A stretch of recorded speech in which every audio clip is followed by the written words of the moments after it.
I hear those birds in the background. It's nice. Yeah, I was even thinking about taking this thing down to the stream, but that might be a little too loud. But it would be a sweet background for sure. And my Wi-Fi reaches there easily.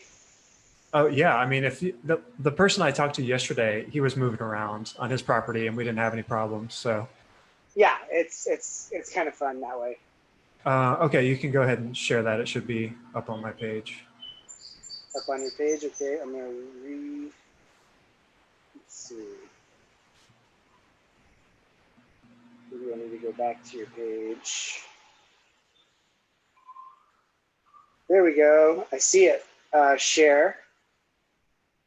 Yeah, you can just share it to your personal page or any groups and stuff like that too. Great, there we are. All right, now I gotta go back to Zoom.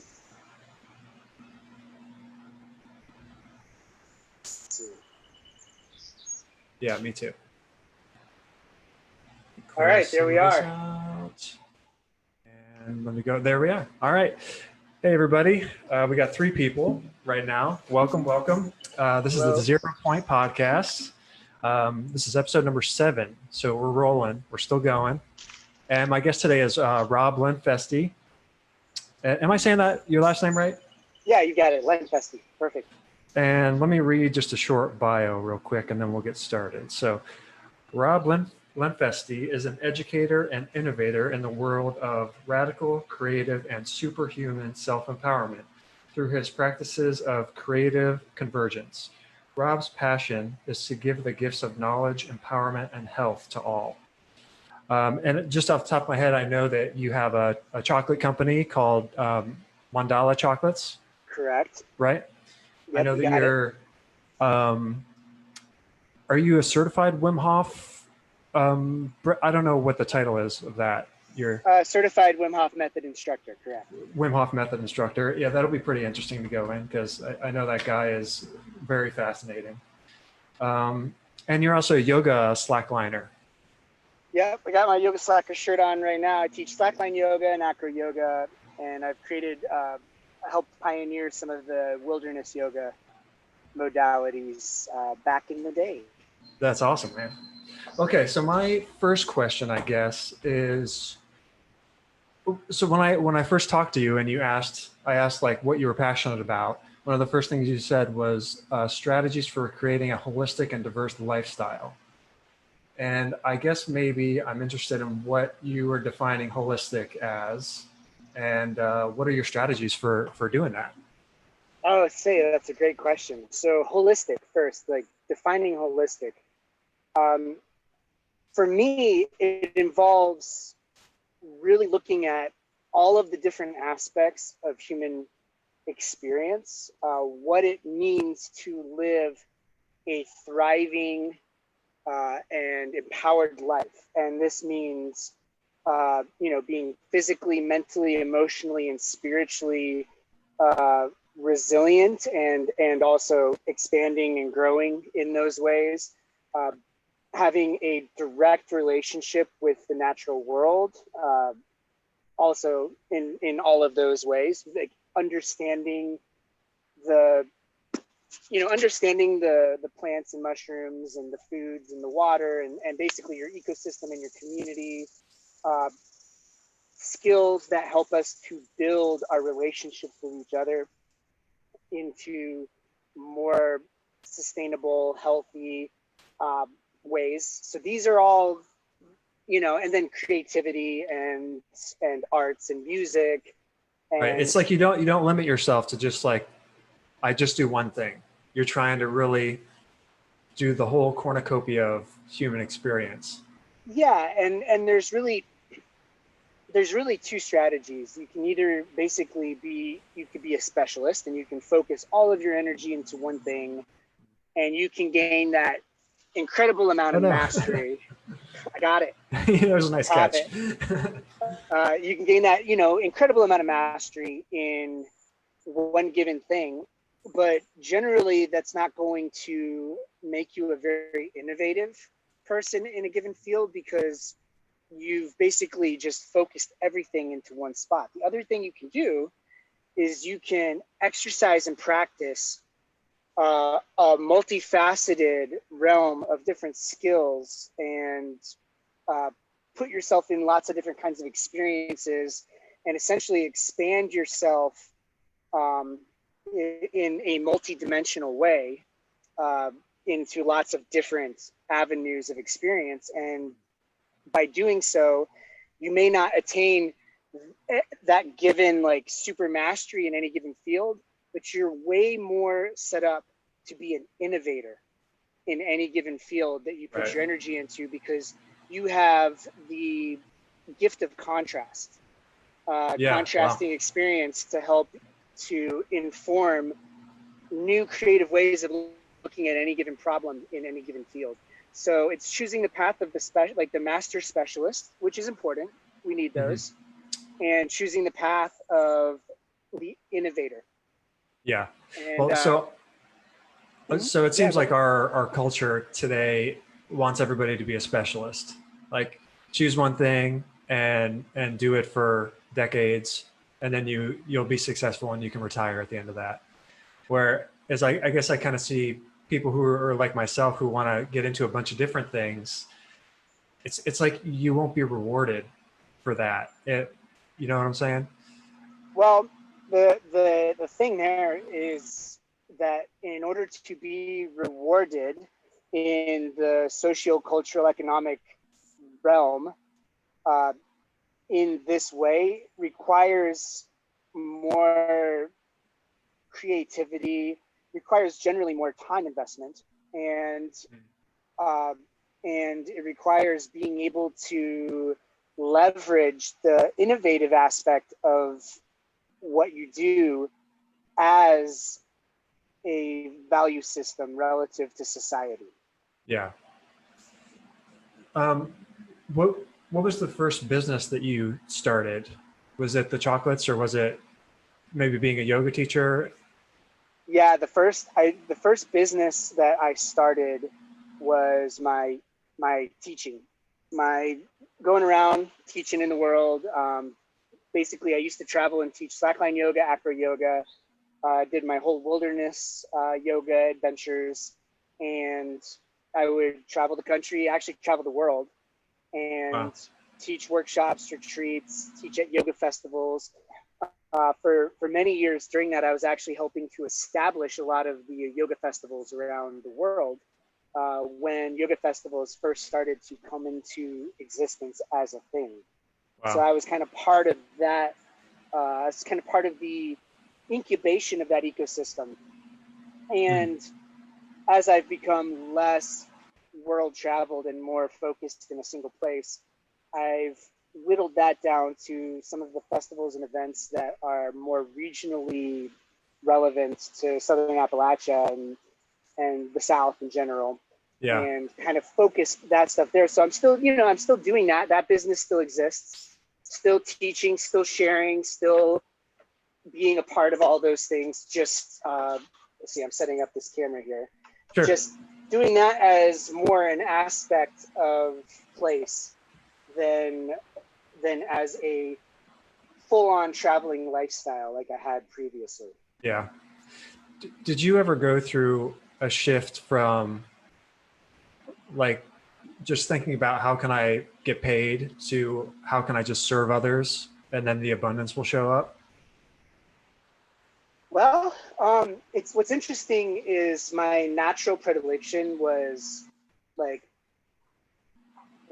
how can I serve?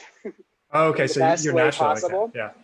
But I had to actually force myself to. I had to find a way to monetize that. Right. Yeah, that's a tricky thing. Well, and to also realize that there's a certain level of even early on being like, all I need is the amount of money it takes to sustain myself and do these things, and realizing, like, shifting the entire mental dialogue to a place of, well, what could I do if I had $1 billion? Like, what would I invest that money into? Where would I put it? Like, how would that change my life?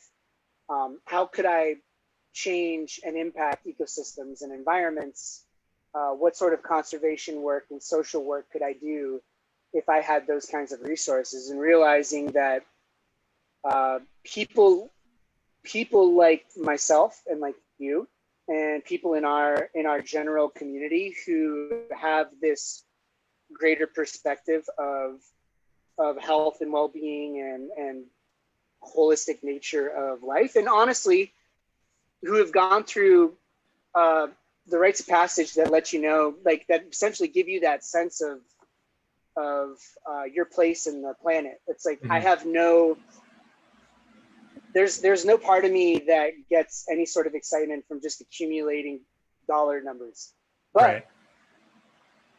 you give me a resource, I'm going to find a way to invest it in future generations. Right. Because the living legacy of future generations is what I find to be the most important thing that I could possibly put my time and energy into. Yeah. How can my one life, this one small human life, how can I find the fulcrum point to leverage the most amount of energy to create the greatest amount of impact and change in a positive direction for the sake of future generations? That's the creative challenge that gets me the most excited in the morning. Because your spirit lives on in that sense. If you create a legacy like Wim Hof, when he dies, that the Wim Hof method will be around for, for like 1,000 years. And what's beautiful is even if people forget his name, it's like every single human being who had, physical ailments, mental, emotional problems, who then found the Wim Hof method, and they used the Wim Hof method, and they found empowerment, they found a new take on life.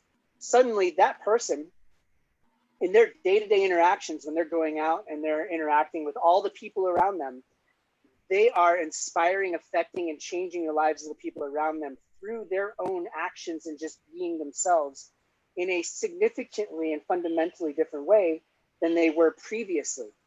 And that then spreads. So every single individual that Wim Hof, touched with his method, they are now going out and changing the world around them, which is changing the world around them, which is changing the world around them. It's exponential and staggering how much one individual who found the right fulcrum and the right point of leverage can actually change the entire landscape of humanity. Yeah. Can change the entire, can literally change the way that the entire planet is formed, and thinking about human health for sure. Yeah. Yeah. Well, all of it, it's like, it's that butterfly effect that butterfly flaps his wings and a hurricane happens. That whole, like, one of the biggest problems I think that humanity has in general right now is we too often are thinking linearly. We're stuck in this linear. We're not realizing the exponential nature of reality, and understanding that even the little things that we do on a daily basis that impact the people around us have exponential repercussions. They always do. And understanding that allows us to leverage that in a way that can actually maximize the amount of value that we're able to create in the world. Not understanding that means that people can create spirals of destruction from relatively minor self-destructive actions and not even realize the impact that they're having on the planet. Yeah. And I think that's part of what has created a lot of the issues that we currently face right now on the planet. Yeah. And one of the things that I'm most interested in helping to share and teach and give people tools to start to understand how they can shift the whole, body of their impact towards something that is going to bring health, well-being, sustainability, and empowerment to not only themselves and the people around them, but to the generations to come. Right, for sure. So can we kind of run back when you first learned about Wim Hof and kind of what drew you there, what you were kind of looking for? And then can we go into like because you met him and you did his workshops? Yeah, I've spent a Is lot that, of time yeah. with Wim. I've spent a lot of time with Wim Hof, and so um, I've always been fascinated with the threshold of human potential. So I've always sought, who are the people who are pushing the threshold? Who are the innovators out there that are most successfully like redefining what we think is possible as humanity, as a species? And that led me into the whole biohacking community. That led me Oh, into all the nice. soup. That led me to cacao and to superfoods. It led me to yoga. It led me to yoga slackers. It led me to all of these practices that I have kind of put into my pocket over the years. And that's why very early on, when he was still not famous, at least outside of the obscure community of people that were into this kind of stuff, Hmm. I discovered Wim Hof. Uh, and at the time, he was essentially known as a Dutch daredevil. He was more well known for all of these world records that he was going around breaking. Some of them completely having nothing to do with the cold, but he had he had started to push the thresholds with the ice and the cold exposure. And I watched an interview with him many, many, many years ago, and I was like, this guy has something special. He's breaking science right now. And this was before the Radboud studies that came out in 2015 actually then brought the science to start to explain what's going on with this. Really created a foundation for an entire branch of physiological science that is exponentially growing right now. Whereas one university comes out with one study, now there's universities all over the planet that are doing studies based on the studies that the Wim Hof method has basically changed our entire understanding of human physiology, including like the information in the textbooks. Like what we thought we knew about the central nervous system has to be completely rewritten because of everything that we've learned through the studies that have happened relative to the Wim Hof method. Yeah. So, Wow. That's amazing. so I went and found him and spent time with him, and immediately hit it off. Like he's Just a like kinship. brother from another mother. Like Yeah. because it's the intensity and the spirit and like the desire to like let's wake up at 3 a.m. and go charge this mountain and go get in the stream and do the thing, and uh, playing lots of music every night, and just that zest for life at its fullest expression, um, which is, I believe, really truly appreciating the depth and the gift of what being alive means. I mean, it's completely unfathomable. It's completely mysterious. Anyone who thinks they have a clue about what's actually going on with like being alive, being a human, living on this planet is full of it. This is absolutely one of the most breathtakingly unbelievable experiences you could possibly have. Why anyone would allow themselves to get caught in a mundanity, like a mundane Yeah. cycle Hmm. of experience in the face of so much unbelievable potential is a sad mystery to me. But Yeah. it's the people that get that. And Wim Hof, he's been through lots of really intense experiences, with the Hmm. with the passing of his wife, and a lot of things with his kids, and a lot of self-reflection. He's come to a place of really just the understanding that opportunity. Yeah. And the beauty is not only understanding the opportunity, but then finding that leverage point, finding that place where your small little insignificant human self can leverage the amount of energy that it takes to move mountains, To do something amazing. Yeah. and Wow. to do That's something really amazing. fascinating. And I felt it in him. And so I went and sought him, and then he started to become famous Yeah. pretty quickly around that same time. And I got to become one of the very first certified instructors ever. Yeah. So you run your own workshops in this method. Correct. Yeah, here at So, Mandala Springs. so could you maybe walk people through like what would happen if when you first get there? What would be like the first few exercises that you would do? Is it just focusing on breathing, and then at what point do you go into the cold? So generally, when I get people in the workshop, first we do some sort of movement, some sort of somatic experience to help people get back into their bodies, get out of their minds. A lot of people travel from Because they were traveling somewhere. Yeah. yeah, people travel huge distances to come to these things, and so I want to get people back in their bodies. Then we almost immediately go into some breath work. We just start getting the breath work, start getting that physiological, mental, physical regulation, getting those adrenals functioning the way that they're supposed to. All of this helps somebody to really settle in, be present, and then we get into some of the science, and we actually start talking about not just the nuance of the practice, but the nuance of what the practice actually means and what it's doing in the body as far as we know and understand. Then we do more breath work, we do more movement. And it's only after a few rounds of that and really getting that understanding that we then go to the cold. And I see. here at Mandala Springs, we have this beautiful stream that generally has been more than sufficient. Right here in the middle of the summer, I always offer an ice bath. And I always tell people, like, let's play with the stream first. It's beautiful having the stream because it's a great tool to see, okay, so you spend 15 minutes with the stream. Do you still want to try an ice bath? Most of the time, the stream is more than enough for people. Yeah.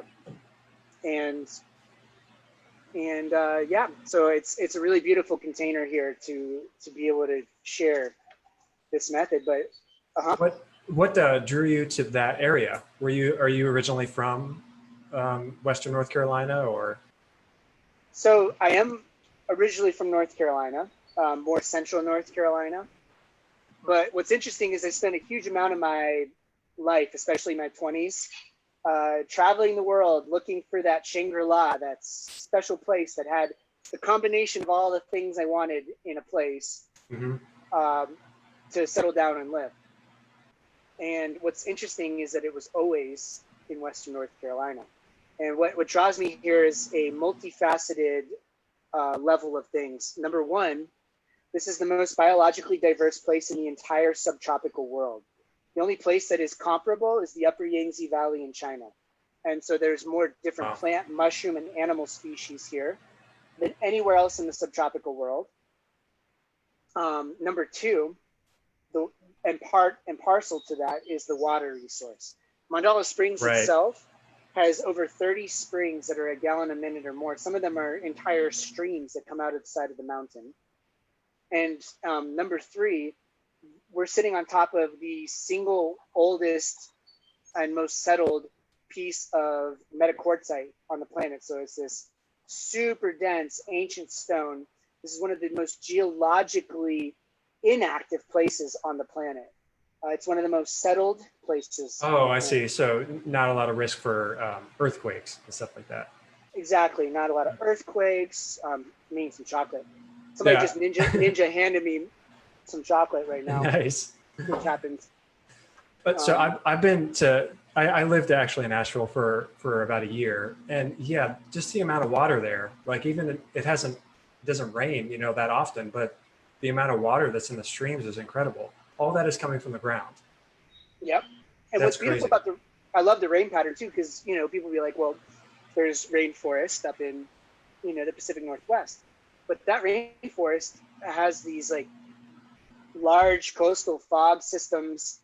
There's this constant drizzle happening all the time. Here, most of our rain pattern are these like 4 o'clock storms. You get this nice big thunderstorm. When it gets real humid, yeah, right about 4 o'clock. 15 minutes at the most, and then it's done. And you have sunshine the rest of the day. So there's just a lot of things that make this one of the most ideal places. Not to mention just really the fact that that it's the community that develops around a place like this. The people who recognize all of those factors as being important are the kinds of people that I want to be around. So Right. Yeah. it's really great in that ways. Like, you know, I lived in Western North Carolina. I went to App State University, and I always loved the ecosystem. I loved these mountains, and I traveled the world. And I would even say to people, it's like, if only I could have a community similar to what I have on the West Coast in Western North Carolina. And at that time, Asheville was a very sleepy town. It was a retirement community. There was a very small pocket of more progressive energy, but most of downtown was really nasty. It was a very uninspiring. I would come to Asheville when I had to. Yeah. I lived in Boone. I loved Boone. And then all of a sudden this transformation started happening. You just start seeing more and more of not just the community that I appreciated on the West Coast, but you start seeing the concentrated nuggets of the best people from that starting to move here in droves, because people started to recognize the earth changes, you know, lots of major droughts and wildfires and earthquakes and all sorts of things happening out there. It's becoming less and less of a practical and stable place to establish oneself in the short term, let alone if your primary predilection in your heart and mind and soul is to create something for future generations. There's no sense of continuity and stability out there beyond, you know, windows of a couple hundred years, maybe at the most. Yeah. That whole area tends to reset itself one way or another. Yeah, in a couple hundred year increments. Wow. Whether it's Cascadian volcanoes, the Cascadian fault zone off the Pacific Northwest coast, which is more powerful than the San Andreas fault down in the southern, wildfire and large cycles of droughts that happen over hundreds of years. It's not a place that is perennially inviting of large populations of human life. Right. We've had to create a lot of really intense artificial systems in order to maintain life in those places. That's where this is the antithesis of that. You have literally an entire ecosystem where in the intact climax forest, you're walking around, and I tell people, it's like, you can put a blindfold on me, sit me down in a spot, and within arm's reach is going to be multiple sources of food at any given point in these woods. There's food growing everywhere.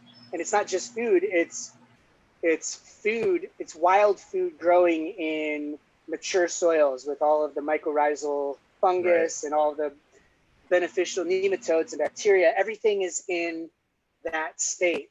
So the nutritional value and the energetic value of the food that is growing in these woods is exponentially better, in my opinion and in my experience, than the best organic food that you can get from an organic farm, where they're using cultivated organisms and having to replenish their soil. Yeah, mushroom hunting is a big thing out there, isn't it? Oh, absolutely. I mean, every season has its beautiful offerings. You know, like right now we're getting into the chanterelle and lobster mushroom and boletes and oysters, all of those things. Chicken of the woods, maitake, all of those. I remember going on a hike down there, and we actually saw a freshwater crab. Yep. Shocking. You would not think that a crab would be like away from the ocean, you know? But when you have an ecosystem that is so wet, you can have things like aquatic life that generally needs those bigger bodies of water are able to flourish here. Yeah. Because it never dries out. It's true. So I'm still interested in cold water. So why are most people, maybe this is an easy question to answer, but why do people not want to get into the cold water? And why is there such a big thing about it? Like, what are the benefits of it? Or is it more just about like mind over matter?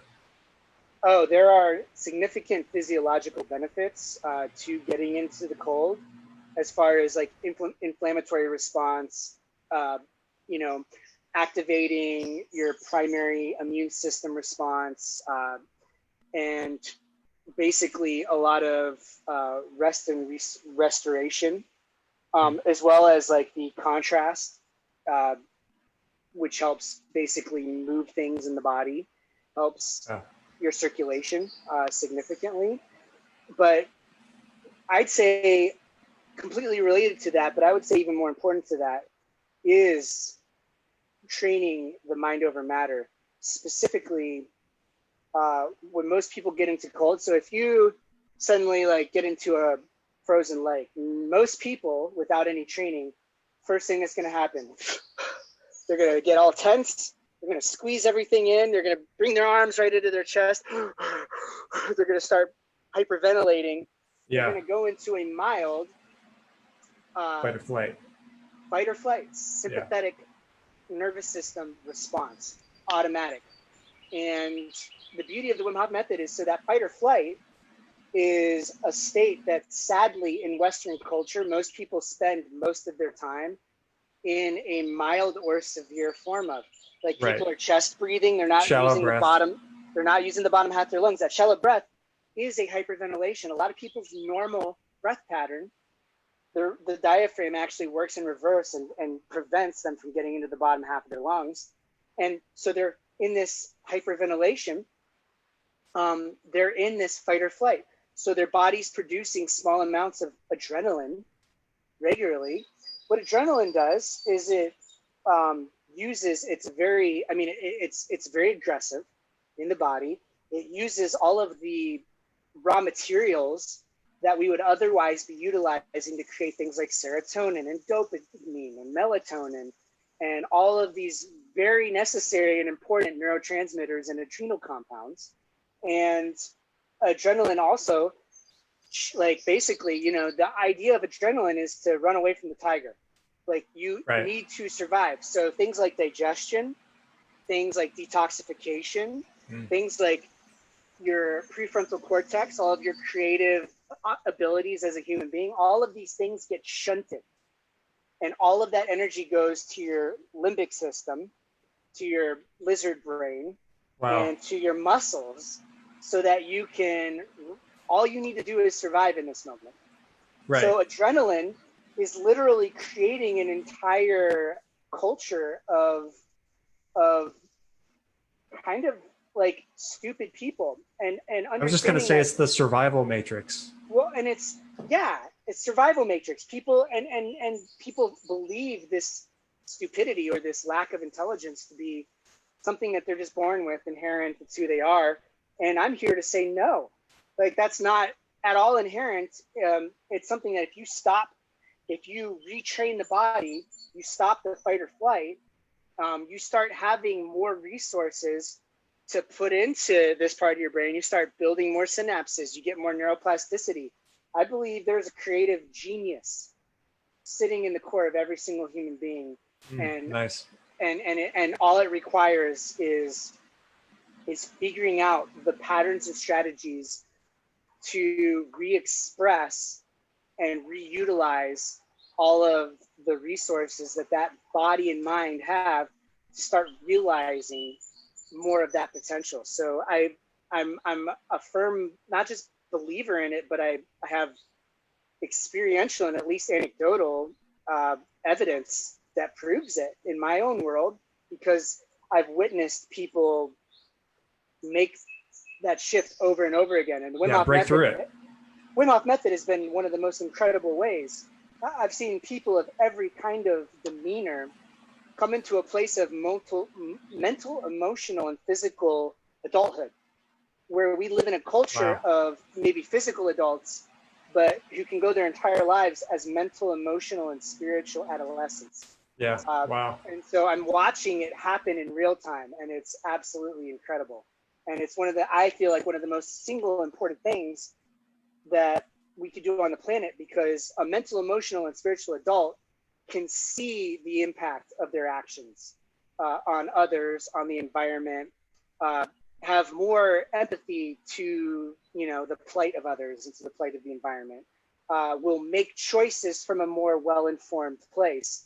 As far as all of the problems we have on the planet right now and anything that needs to be adjusted and to change, I feel like focusing on creating mental, emotional, and spiritual adults in the place of a culture that exonerates and kind of exemplifies these mental, emotional, and spiritual adolescents, Yeah. I believe to be one of the single most important things that we can really put our focus on.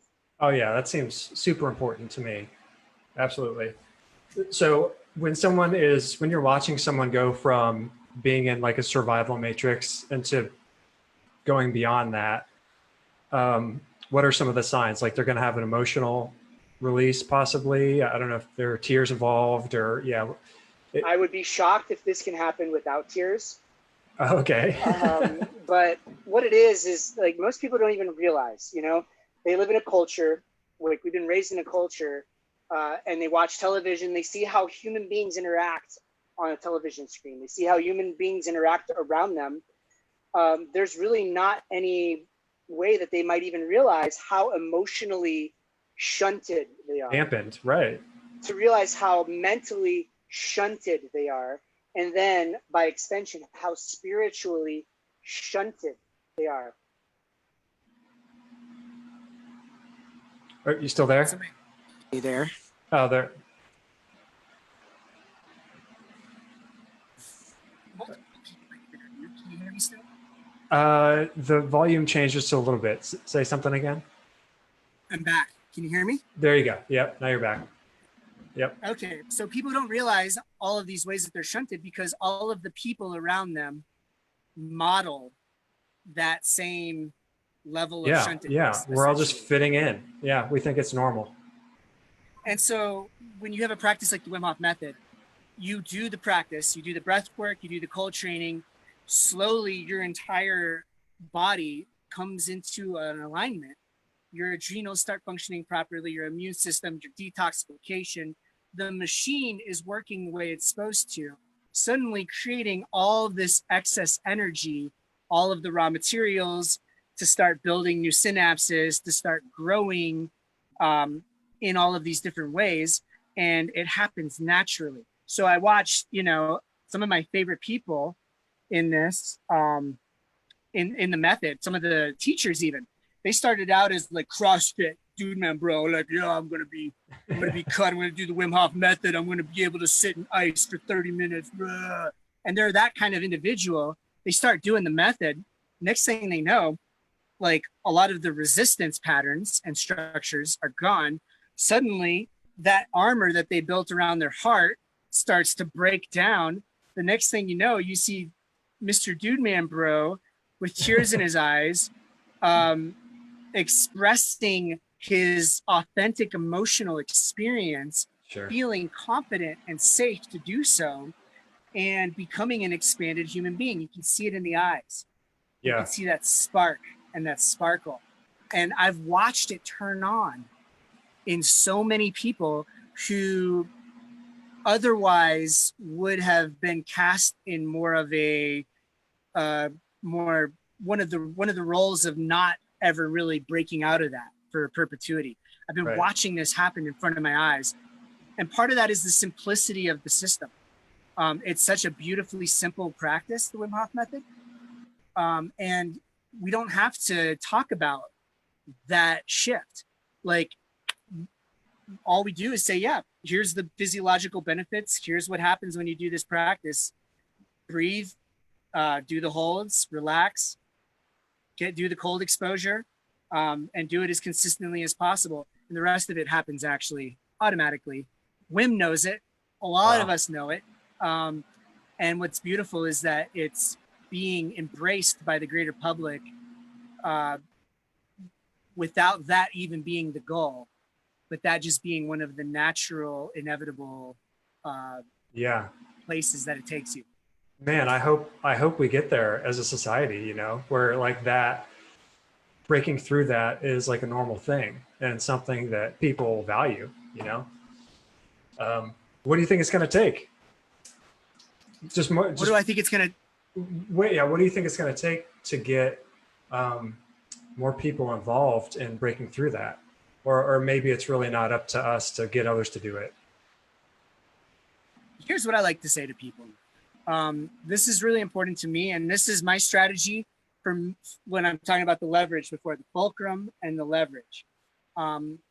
How you become the best fulcrum to leverage the most energy is by wasting as little energy as possible and focusing your personal energy in places that seem to have the greatest leverage. So what this means is there's a lot of people out there that want to fix the world. They want to help as many people as they possibly can. They're reaching out and they're using their own physical energy to kind of pull people up. But the problem with that is as soon as you pull back, people are going to drop right back to wherever they are in a given moment. So to me, a more important strategy is what I'm doing is I'm creating a bubble of influence around myself.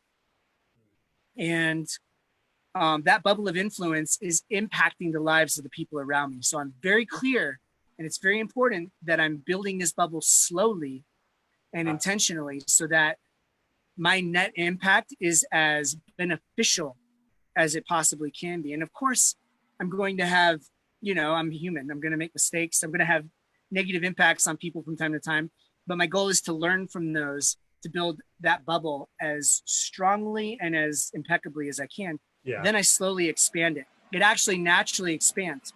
So people who are within my bubble are already automatically influenced by me just doing what I'm doing. It requires no extra energy from what I would already be doing just to take care of yourself. Make sure to take care of myself. But as I expand the bubble, more and more people are inside of it, but more importantly, more and more people are on that periphery. And I'm not it is a waste of energy, and it's actually potentially damaging to someone for me to grab them and pull them into my bubble. That doesn't work. It's not smart. But what I can do is when someone takes one little hesitant step into that bubble, I can be there welcoming and encouraging. I'm not gonna help them. I'm not going to take their hand and pull them in. Right. But I'm going to at least encourage people to step into the bubble. It's a welcoming place. And over time, I'm watching my bubble expand, and the number of people that I'm able to reach and share practices and things that inspire and help them in the boosting of their own lives. I'm watching that increase.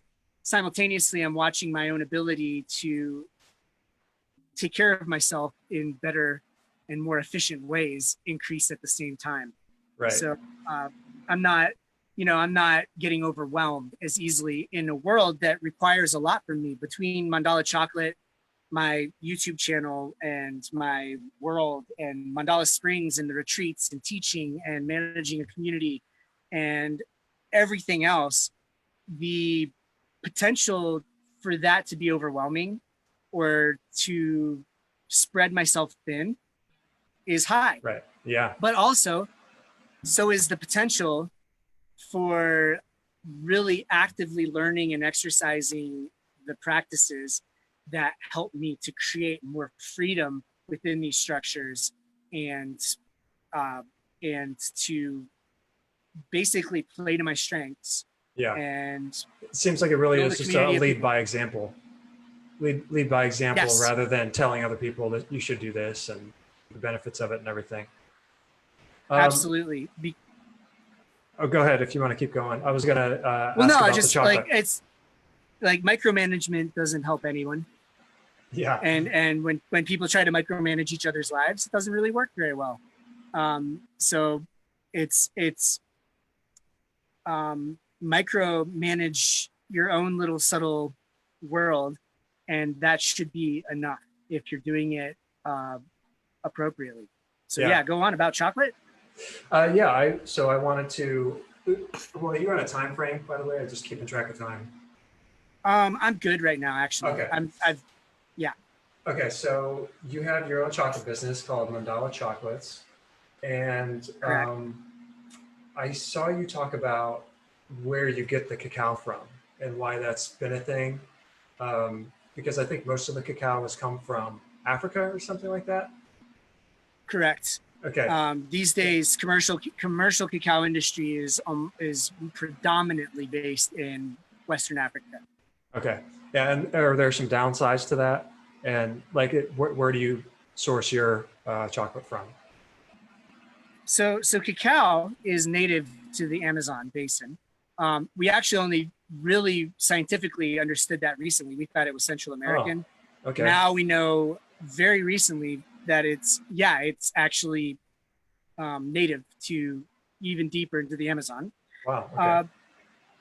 But basically, what with cacao, as the industry grew, there was cheap labor, as in slave labor, and there was plentiful land that cacao could be grown on in Africa.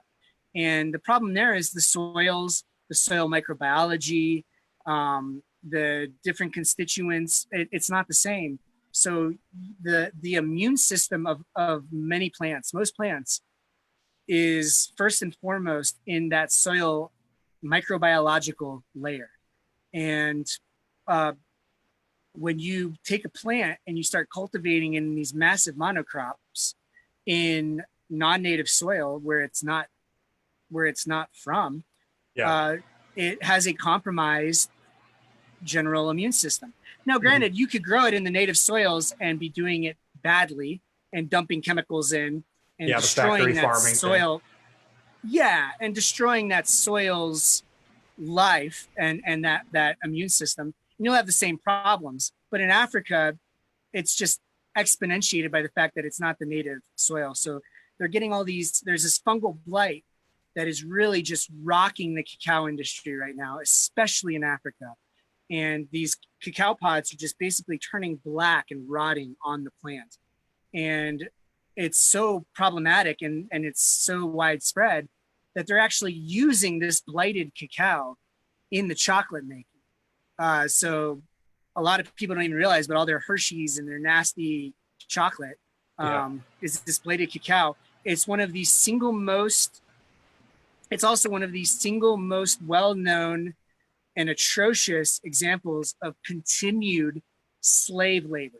And just above that, like there's actual children and slaves right now making chocolate that Americans and people all over the world are eating every day. Right now in 2020, this is a real thing.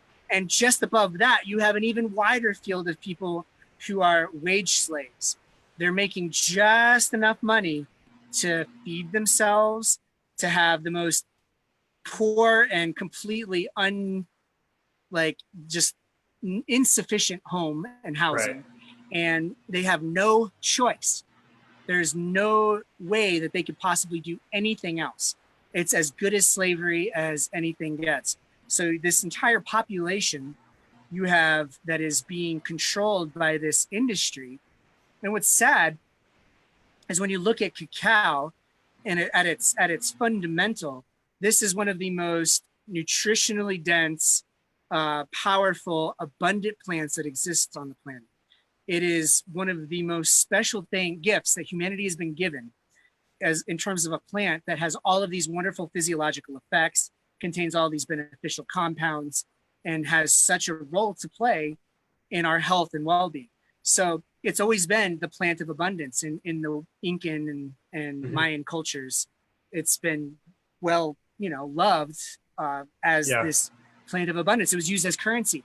And so basically you have this plant of abundance that has been twisted and denuded into the opposite. It is the mechanism of slavery. Well, not just that. So then they take the cacao and it's blighted anyway. So you're already it's poison and it's also lacking nutrients. Then they take that and they put it in alkalizing solutions, basically lye, and they completely strip away all the nutrients and the bitter compounds, and they basically leave it with this flavoring, essentially.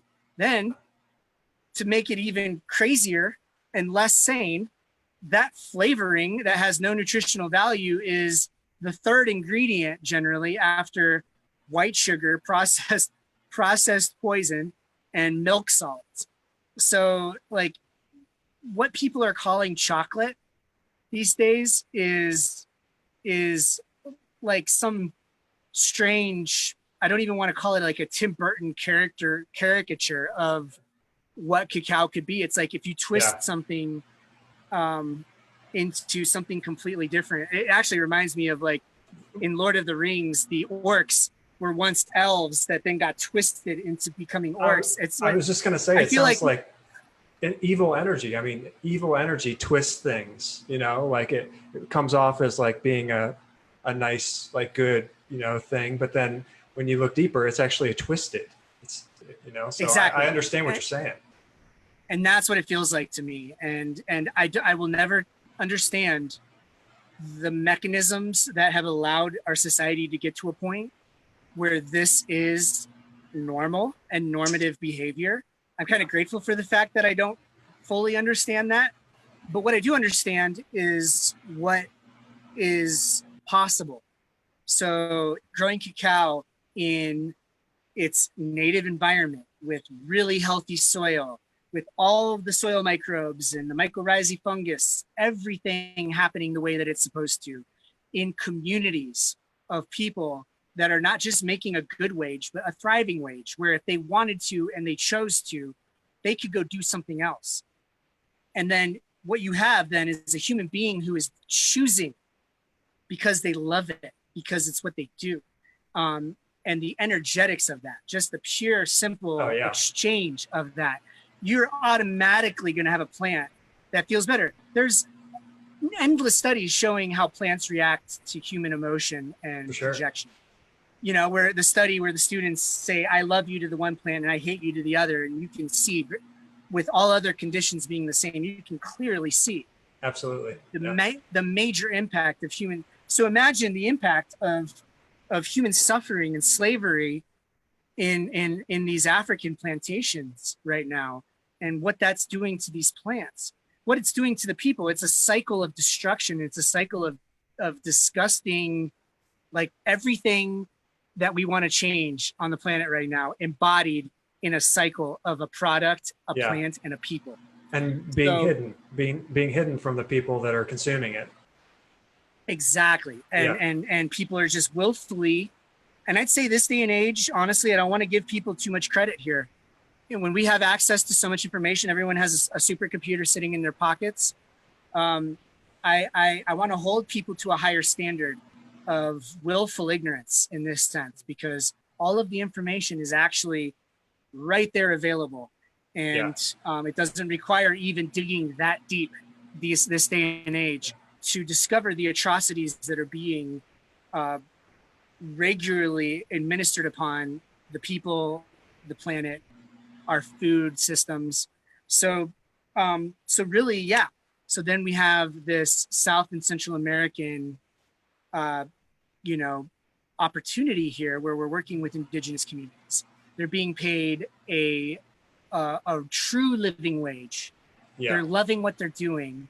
You're supporting the health and well-being of the community, building permaculture systems, helping create, tropical gray water systems for their wastewater, helping them to live in greater sustainability, and helping them to also preserve like some of the old ways that they've been doing it for thousands of years.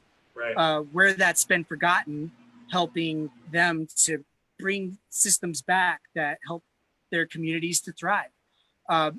Cacao suddenly becomes the fruit of abundance again. All of these superfoods that we're using. Better. And so you're creating this exchange that is building. It's creating all of that sacred, natural reciprocity back into the system.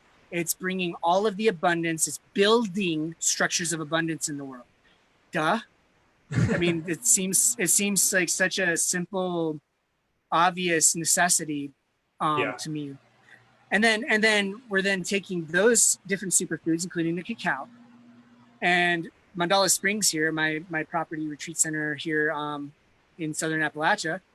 We're certified organic, and we're doing wild crafted and wild simulated silviculture. So we're growing perennial native organisms in the understory of the intact climax forest.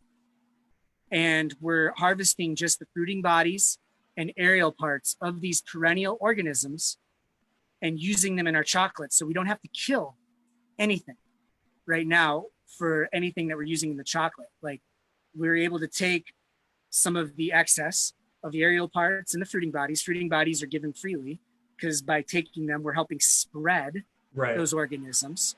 And once again, we're just building our the ecosystem, our relationship to the ecosystem. And this environment is only going to become more rich, more diverse, and more beautiful and plentiful. Yeah. Sustainable. Through our actions. It's finally sustainable, and not just all take. It's finally sustainable. Yeah. Exactly. That's beautiful, man. Let's see. So I was going to touch on the yoga slackers. I'm interested in that because I find it incredibly difficult to do that, to find my balance on it. And I'm wondering if you can relate it to the name of my podcast, the 0 Point Podcast. Because you find the 0 Point. Yeah, the 0 Point Podcast. Do you feel like you have to find like that stillness point before you get on and are actually balanced? Let's see here. I'm going to try a little experiment here. Bear with me for just a moment. Sure. Yeah. Oh, you got a little thing right there. Nice. Yeah, I've got a slack line sitting right on the porch here. So it makes sense if I can talk about it. Let's see if I can set it up right here. Just so. Give me one moment. Yeah, you're good. Okay. So now. There you go. Okay, can you see me just fine right now? Yep, you're perfect. You're right in the center. Great. So now I'm sitting on Slack and talking to you. We live in the future. This is pretty awesome. So 0 Point. So what attracted me to slacklining is that the slackline is one of the most honest pieces of biofeedback. Instant feedback. Instantaneous. So it's going to tell me where I am holding tension in my body. It's going to tell me where I am out of balance. But more importantly, what it's going to continue to show me over the course of years and decades now is that balance, that 0 point, is always in a state of flux. You know, we're on this. That's it. It's not perfectly still. It's moving. Never. We're on this sphere of stone and water careening through space, spiraling around a giant plasma ball that's also careening through space. I mean, that's just one description of reality, but literally there's nothing that is actually still. The point of balance is always moving. Right. So what the slackline trains us in, more important and most important of all, is adaptability.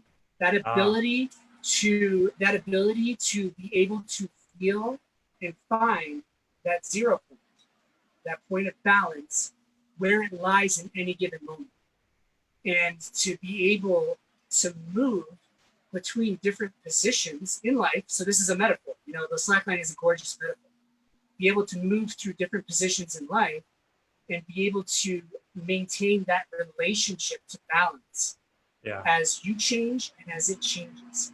And it's really beautiful. So the idea is I try to get this thing to stay still. And I change my position. And I'm in a different position now. And I find stillness. And I keep working on it and see where that balance lies. It changes in every single moment, depending on what I'm doing. Wow. Yeah. It's not that yoga. So when someone is new to this, would you say to find their balance in the sitting position is the most ideal? When someone's new to it, the first thing that I teach them is actually to find their balance in a knee position. Oh. Can you see me all right here? Yeah. This is actually the very first thing that I teach anyone, because it's very gentle, your foot and your hand is very close. Okay. It's actually really good for the knees. It helps break down some of the scar tissue and tendon. Helps people with a lot of chronic knee pain to actually get rid of it. So yeah, but for me, once you get to sitting, it's not far down the path. Yeah. To getting to the sitting, but this is one of my favorite practices because by finding stillness in this system, I find. You're getting a call again? Yep. Did That's you all get right. it? I just heard a little vibration. Yeah, there it is. I'm back. Yeah, you're good. So, Well, yeah, that's that finding stillness, it's like an adaptable stillness. Yep. It's a stillness that comes from recognition and experiential interaction and relation with the parts of life that are always moving. Yeah. And being able to find that point of calibration and coherence with the ever-changing world. Yeah. Well, that's awesome, man. I really am amazed at like what type of leader you are, you know, because you're definitely leading by example, but you just have like these nuggets of information that I find so valuable, you know, and I hope we can bring that into the future and create just a better life for everybody. A more adaptable way of living, you know? Exactly. That's the point. That's really the thread that ties everything that I do together. Well, so I'm going to post some of your links on the live stream so people will be able to see it. But if you have anything to add, so we can wrap it up, you got anything else? I recommend, you know, for everyone, like look into what I'm doing, look into the chocolate, my YouTube channel. I'm doing a lot of breathwork videos where I play all the instruments and live music. Okay, so you got a YouTube channel that has free videos up there. Convergence Lifestyle. I'm doing Wim Hof method breathwork, and I'm playing music, and I record myself doing all of the things and put it all together. It's really fun. Nice. I think you sent me that link through Facebook Messenger? I think I did. Right? Okay, so I'll put those in the comments. So that's great, man. I really appreciate you taking the time, and I hope that we can schedule something again. I really appreciate your time. Yeah, my pleasure. Thanks for holding down the space and sharing beautiful information with the world. And I really appreciate you interviewed some of my friends. Yeah. David Krantz, for example, lives like 2 blocks down the road from me. Oh, nice. Yeah. So man, that's pretty neat. Yeah, man, he has a bunch of wisdom too. We didn't even talk about DNA today, but yeah, it's a very fascinating subject. Yeah, man. So like these always go, there's always more to cover. So perhaps we could do this again sometime soon. Yeah, absolutely. I'll reach out and we'll schedule something down the road. So really appreciate it. Love you, man. Love you too. Thanks, everybody. All right, take care. See you, everybody. Bye.